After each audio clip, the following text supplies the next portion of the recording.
আসসালামু আলাইকুম ভাই ও বোনেরা।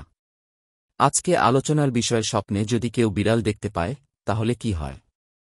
তবে পূর্বের মতো আমরা এখনও বলি যে একই স্বপ্নের ব্যাখ্যা ভিন্ন ভিন্ন হতে পারে, তা আপনার বয়স, পেশা, বিবাহিত নাকি অবিবাহিত, নারী নাকি পুরুষ ও আপনার বর্তমান পরিস্থিতির উপর নির্ভর করে। স্বপ্নে বিড়াল দেখার ব্যাখ্যা আমরা কিতাব থেকে যেটুকু পেয়েছি তাতেই আমরা বর্ণনা করেছি। আশা করি আল্লাহর অশেষ রহমতে আপনারা সকলেই ভালো আছেন, আলহামদুলিল্লাহ। স্বপ্নকে আরবি ভাষায় রুইয়া এবং ফার্সিতে খোয়াব বলা হয়।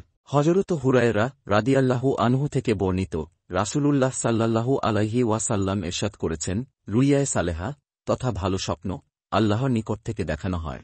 তবে স্বপ্নটি সত্য কিনা মিথ্যা হবে তা সম্পূর্ণই আপনার উপর নির্ভরশীল।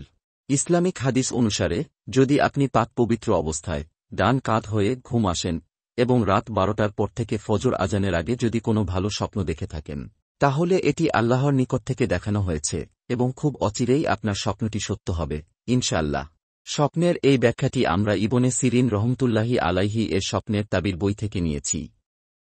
বিড়াল স্বপ্নে দেখার ব্যাখ্যায় মতবিরোধ আছে। কারো মতে সেবক ও পাহারাদার বোঝায়, কারো মতে নিজ পরিবারের কেউ চোর হওয়ার লক্ষণ আর ইঙ্গিত বহন করে, কারো মতে মাদি বিড়াল অসৎ ও ধোঁকাবাজ মহিলার ইঙ্গিত।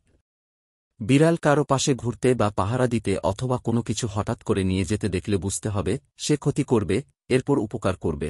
যদি কাউকে কামড় দেয় অথবা আঁচড় দেয় তাহলে তার চাকর তার খেয়ানত করবে অথবা সে অসুস্থ হবে, তার ইঙ্গিত বহন করে।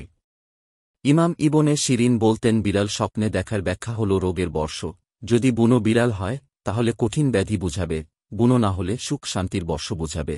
যদি বুনো বিড়াল মাদি হয় তাহলে প্রচুর কষ্ট পাবার লক্ষণ, কারণ এ ধরনের বিড়াল দুর্যোগের বর্ষ বুঝিয়ে থাকে।